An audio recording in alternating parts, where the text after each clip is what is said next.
નમસ્કાર દર્શક મિત્રો, આપ સૌને મારા જય શ્રી કૃષ્ણ, જય શ્રી રામ। ભગવાન જે કરે છે તે સારા માટે જ કરે છે, ભગવાન જે કરશે તે સારું જ કરશે। ભાગવત ગીતાના સંદેશમાં પણ જે થયું એ સારું થયું, જે થશે એ સારું થશે, આવું લખેલ જોવા સાંભળવા આપણાને મળે છે।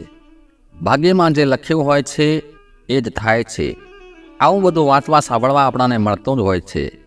અને છતાં પણ આપણાને માનવ જીવનમાં કોઈને પણ જ્યારે નાનું મોટું દુઃખ પડે ત્યારે આક્રોશપૂર્વક ભગવાનને ફરિયાદો થતી જ હોય છે। હું ભગવાનમાં નથી માનતો, આવું બોલતા માણસો પણ આપણને જોવા મળતા હોય છે। આટલી પૂજાપાઠ કર્યા મને શું મળ્યું? હું દરરોજ મંદિર જાઉં છું, ભગવાનનું સ્મરણ કરું છું, સવારે નિત્યક્રમ મુજબ સૂર્યનારાયણને જળ અર્પણ કરું છું, મેં ક્યારે પણ કોઈનું કશું બગાડ્યું નથી કે કોઈના વિશે ખરાબ વિચાર્યું નથી, છતાંય પણ મારા જીવનમાં જ કેમ દુઃખ પડે છે? ભગવાનને મારી ભક્તિની કદર નથી। આમ આપણે થોડુંક પણ દુઃખ પડે છે અને જીવનમાં થોડીક તકલીફ આવે ત્યારે ભગવાનને દોષ આપવામાં કશું બાકી રાખતા નથી। દર્શક મિત્રો, આજની વાર્તા મનુષ્ય અને ભગવાન વચ્ચેની ફરિયાદો આધારિત છે, ખૂબ જ સમજવા લાયક અને બોધરૂપી છે। માટે હું આપ તમામને આગ્રહ કરીશ કે વાર્તાને પૂરી સાંભળશો। પસંદ આવે તો લાઈક કરજો, હજી સુધી ચેનલને સબસ્ક્રાઈબ ના કરી હોય તો સબસ્ક્રાઈબ બટન ઉપર આંગળી મૂકીને દબાવી દો અને વિશેષ કમેન્ટ બોક્સમાં જય શ્રી રામ લખવાનું તો ભૂલતા જ નહીં, જેથી કરીને પ્રભુ શ્રી રામની કૃપા દ્રષ્ટિ આપણા સૌના ઉપર સદૈવ બની રહે। વૈશાખ મહિનાના સમયનો કાળજાળ તડકો છે, સખત ગરમીના કારણે વાતાવરણમાં ઉકળાટ છે અને ઉકળાટ ભરેલા ગરમી સહન કરતા લોકોમાં ઉકળાટ હતો। છતાંય પણ આ માયાવી મુંબઈ નગરીના મનુષ્યોની ભાગદોડ ભરી જિંદગી ચાલુ જ હતી, એ જ તેજ ગતિએ, એ જ ઉત્સાહથી દરેક કશુંકને કશુંક મેળવવા, કશુંકને કશુંક પામવા, કંઈક સાબિત કરવા અને પોતાનું ગુજરાન ચલાવવા હાટું આમ તેમ દોડી અને પોતાની જિંદગીનો અમૂલ્ય સમય પોતાના કામમાં ફાળવી રહ્યા હતા। 25-27 વર્ષનો નવયુવાન ઝડપથી એક નાની બેગ ખભે લટકાવી અને લોકલ ટ્રેનમાં ચડ્યો અને બીજું સ્ટેશન વટાવ્યા બાદ જગ્યા મળી એટલે ત્યાં આગળ બેસી ગયો। બારીની બહાર દ્રષ્ટિ કરીને નિરાશ ભરેલી જિંદગીમાં ખોવાઈ ગયેલી યુવાન પોતાની જિંદગીમાં આવેલી તકલીફો વિશે વિચાર કરી રહ્યો હતો। એ પૂરેપૂરો વિચારોમાં ખોવાઈ ચૂક્યો હતો। ત્યારે જ એક 40 વર્ષની ઉંમરના એક ભાઈ આવી અને તે યુવાનની બાજુમાં બેસી ગયા, એટલે તે વિચારોમાં ખોવાયેલ યુવાનનું ધ્યાન બાજુમાં આવીને બેઠેલા તે ભાઈ પર ગયું અને મગજના બધા વિચારોને મગજના એક ખૂણામાં મૂકી એને બાજુમાં આવીને બેસેલા ભાઈ સાથે વાત કરવાનું એને મન થયું, એટલે તેણે પેલા ભાઈનો પરિચય પૂછ્યો તો પેલા ભાઈએ કશું જવાબ ન આપ્યો। એક પણ શબ્દ બોલ્યા વિના ફક્ત આકાશમાં ઇશારો કરી અને સમજાવતા એટલું જ બોલ્યા કે ભગવાન સૌનું ભલું કરે। આટલું વાક્ય સાંભળતા જ યુવાનના મગજનો પારો હાઈ થઈ ગયો અને બોલ્યો કે કોણ ભગવાન? એ જો બધાનું ભલું કરતા હોત તો આજે આ મારી પરિસ્થિતિ ના હોત અને ખબર નહીં મારા જેવા કેટલા યુવાનોની આવી પરિસ્થિતિ હશે। ઘરમાં મારા પિતાજી નિવૃત્ત છે, મારી માની તબિયત સારી નથી રહેતી એટલે એની દવાઓનો ખર્ચ, મારી પત્ની ઘરમાં બેસી સિલાઈ મશીન ચલાવીને ઘરમાં થાય એટલી મદદ કરે છે અને છેલ્લા 25 દિવસથી મને મારા શેઠે નોકરીમાંથી કાયમ માટે રજા આપી દીધી છે। બીજી જગ્યાએ મને હજી સુધી નોકરી મળી નથી। દરરોજ નોકરીની શોધખોળમાં સવારથી સાંજ સુધી આમ તેમ ભટક્યા કરું છું। આર્થિક તંગીના કારણે ઘરમાં ઝઘડાઓ અને કંકાસ વધી ગયા છે અને હવે તો મારા ઘરના ઝઘડા કંકાસ એક નવો સ્વરૂપ ધારણ કરી લીધો છે। એક તરફ ઘરની લોનના હપ્તા ચડતા જાય છે તો બીજી તરફ લેણદારોને દેવાના નીકળતા પૈસા અને તેનું વ્યાજ અને ઘરનું ગુજરાન, આ બધું કેવી રીતે ક્યાંથી પૂરું કરવું?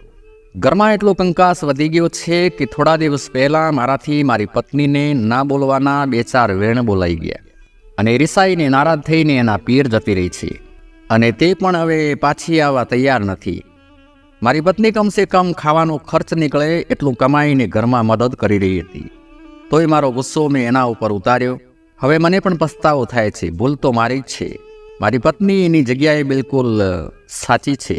મારી પત્નીએ દરેક સંકટમાં મને સાથ આપ્યો છે, કોઈ પણ ફરિયાદ વગર, કોઈ પણ મેણાટોણા માર્યા વિના, જેટલું હોય જેટલી સગવડ હોય એટલામાં જ કરકસર કરી અને ચૂપચાપ એ ઘર તો ચલાવી જ રહી હતી।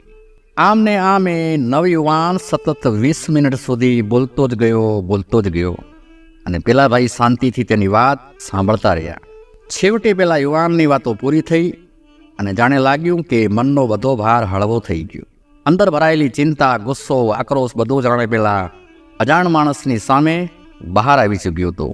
એના જીવનની એવી વાતો પણ એણે કરી લીધી હતી જે તેના નિકટના મિત્રોને પણ કદાચ ખબર નહીં હોય. તે યુવાન આ અજાણ વ્યક્તિની સામે બધું જ ભૂલી ગયો, કારણ કે તે માણસે તેની વાતો શાંતિથી સાંભળી હતી. જીવનના સમયકાળ દરમિયાન દરેક વ્યક્તિને કોઈક એવો વ્યક્તિ હોવો જોઈએ, કોઈ એવો સ્નેહી હોવો જોઈએ કે જે તેને શાંતિથી સાંભળે, તેને સમજે. માણસને હૈયાની વરાળ ઠાલવવા હાટું કોઈને કોઈની જરૂર પડતી જ હોય છે. આ યુવાને પણ તે સમયે મગજમાં ભરાયેલો વિચારોનો બધો કચરો પેલા ભાઈની સામે ઠાલવી નાખ્યો. એટલામાં જ સ્ટેશન આવ્યું અને તે ભાઈ ત્યાંથી ઊભા થઈને ટ્રેનમાંથી ઉતરવા લાગ્યા.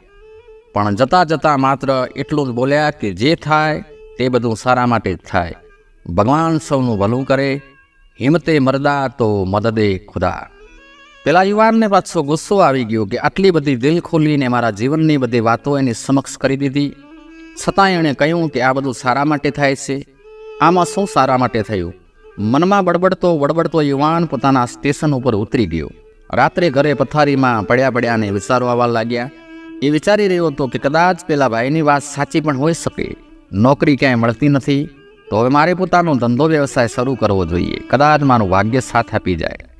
પેલા ભાઈએ પણ હિંમત કરવાનું તો કહ્યું જ છે, તો હવે હિંમત કરી જ નાખું. અને સવાર પડતાં જ એના પિતાએ બેંકમાં મૂકેલી ફિક્સ ડિપોઝિટ એફડી તોડાવી અને બધા જ પૈસા લઈ આવ્યો અને ઇલેક્ટ્રોનિક પ્રોડક્ટની એજન્સી ચાલુ કરી. સ્ટાન્ડર્ડ કંપનીની ડીલરશીપ મળી ગઈ. પૂરી લગન અને મન સાથે છેવટે તેણે આ ધંધામાં જંપ લાવ્યું અને મહેનત આખરે રંગ લાવી. 2 વર્ષના સમયગાળામાં મુંબઈ શહેરમાં એની એજન્સી ફેમસ, પ્રખ્યાત, પ્રચલિત થઈ ચૂકી હતી. અને હવે તો તે યુવાનની નીચે પણ 40-50 માણસોનો સ્ટાફ કામ કરી રહ્યો હતો. હવે તે મોટો શેઠ બની ચૂક્યો હતો. યુવાન તેની બધી જ આર્થિક તકલીફોમાંથી મુક્ત થઈ ગયો હતો. ઘરની લોન પણ ભરાઈ ચૂકી હતી. તેની પત્ની પણ તેના પિયરથી પાછી પરત આવી ચૂકી હતી. બધા જ લેણદારોના દેવા પણ ચૂકવાઈ ગયા હતા. તદુપરાંત હવે તે યુવાન પાસે પોતાની ગાડી પણ હતી. તે રોજ પેલા ભાઈને યાદ કરી અને દુઆઓ આપતો હતો કે તેણે મને જો તે દિવસે મારી વાતો સાંભળી, મને તે શબ્દો ના કહ્યા હોત તો આજે હું આ મુકામ પર પહોંચ્યો ના હોત. કદાચ મારા જીવનમાં આટલું મોટું પરિવર્તન ના આવ્યું હોત, આટલી મારી પ્રગતિ ના થઈ હોત. એક વખત તે ભાઈ મળી જાય તો એ ભાઈને પૂરા હૃદયથી આભાર માનવો છે. વખત વીતતો ગયો અને આ યુવાન દરરોજ પેલા ભાઈને યાદ કરીને જ પોતાના કામની શરૂઆત કરતો. એક દિવસ રસ્તામાં એની કારમાં કોઈ ખરાબી થઈ અને કાર બંધ પડી ગઈ. ગાડીના ફોરમેનને બોલાવ્યો તો જાણવા મળ્યું કે ગાડીને ગેરેજમાં લઈ જવી પડશે. એ યુવાનને કોઈ જગ્યાએ પહોંચવાની ઉતાવળ હતી, મોડું થાય એમ હતું, એટલે કાર ફોરમેનના હવાલે કરી અને તેણે ટ્રેનમાં જવાનું નક્કી કર્યું. ટ્રેનમાં ચડતી વખતે તેને ફરીથી એ દિવસો યાદ આવી ગયા જે દિવસે તે પેલા ભાઈને મળ્યો હતો. અને તે દિવસથી તેની જિંદગીને નવો વળાંક મળ્યો, જિંદગીને નવું સ્વરૂપ મળ્યું હતું. તે વિચારો કરતો લોકલ ટ્રેનની બારી પાસે બેઠો હતો અને અચાનક તે ભાઈ ફરીથી ટ્રેનમાં ચડ્યા અને તે યુવાનની બાજુમાં જ આવીને બેસી ગયા.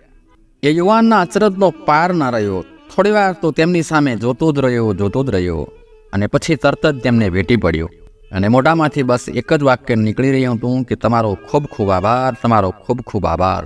જીવનમાં તમારો જેટલો આભાર માનો એટલો ઓછો છે. આજે હું જે કંઈ છું તે તમારા કારણે જ છું. પછી તે યુવાને પોતાના જીવનમાં આવેલું પરિવર્તન, બદલાવ અને પ્રગતિ વિશે માંડી અને તે ભાઈને બધી વાત કરી. તે ભાઈ ચૂપચાપ તેની સામો જોઈને શાંતિથી બેઠા હતા અને તે યુવાનની વાતો સાંભળી રહ્યા હતા. તે ભાઈ હજી એકદમ શાંત જ હતા, હજી પણ કશું બોલી ના રહ્યા હતા. એટલામાં જ તેમનું સ્ટેશન આવ્યું અને ટ્રેનમાંથી ઉતરવા લાગ્યા. પરંતુ ઉતરતા ફરી એ જ વાક્ય બોલ્યા કે ભગવાન સૌનું ભલું કરે, હિંમતે મરદા તો મદદે ખુદા. જે થાય તે બધું સારા માટે જ થાય છે. આટલું સાંભળીને તે યુવાનને ભાઈ વિશે વધુ જાણવાનો વિચાર જાગી ઉઠ્યો. એ ભાઈ વિશે જાણવાની ઉત્સુકતા વધી ગઈ અને તે પણ તેમની સાથે એ જ સ્ટેશન પર ઉતરી ગયો. સ્ટેશન પર ઉતરીને બહાર નીકળતા હતા ત્યારે 2 માણસો આવ્યા અને તે ભાઈને જબરજસ્તી ગાડીમાં બેસાડવા લાગ્યા. આ દ્રશ્ય જોઈને યુવાનથી રહેવાયું નહીં. તે દોડીને તેમની પાસે પહોંચી ગયો અને તેમને આવું કરવાનું કારણ પૂછ્યું. ત્યારે પેલા 2 માણસોએ જવાબ આપ્યો કે આ અમારા મોટા ભાઈ છે. મગજથી થોડા સ્થિર છે અને કાને બહેરા છે, એટલે કશું સાંભળી નથી શકતા. ફક્ત 3 જ વાક્યો બોલ્યા કરે છે કે ભગવાન સૌનું ભલું કરે, જે થાય તે સારા માટે જ થાય, હિંમતે મરદા તો મદદે ખુદા. આ સિવાય કશું પણ બોલતા નથી. રોજ ઘરમાંથી ભાગી જાય છે. અમારા ઘરની સામે જ સ્ટેશન છે, ત્યાંથી ટ્રેનમાં ચડે છે અને આ સ્ટેશન પર જ ઉતરી જાય છે. એટલે અમારે દરરોજ તેમને અહીંથી લઈ જવા પડે છે. તે યુવાન તો આ બધું સાંભળીને સ્તબ્ધ થઈ ગયો અને યુવાન આકાશમાં જોઈને એટલું જ બોલ્યો કે ભગવાન સૌનું ભલું કરે અને સૌથી પહેલાં આ ભાઈનું ભલું કરે. તો દર્શક મિત્રો, એ સત્યને કોઈ નકારી ન શકે કે જે થાય તે સારા માટે જ થતું હોય છે. ભગવાન જે કરે તે સારા માટે જ કરતા હોય છે. બસ દરેકનો જોવાનો સમજવાનો દ્રષ્ટિકોણ અલગ અલગ હોય છે. દરેકની સમજવાની શક્તિ અલગ અલગ હોય છે. અને હિંમતે મરદા તો મદદે ખુદા, એ વાત પણ આ કહાની વાર્તાથી સત્ય સાબિત થાય છે. તો દર્શક મિત્રો, આ સ્ટોરી તમને કેવી લાગી કમેન્ટ કરીને અવશ્ય જણાવશો. મળીશું બીજા વિડીયોમાં. ત્યાં સુધી આપ તમામને મારા જય શ્રી કૃષ્ણ, જય શ્રી રામ, હર હર મહાદેવ.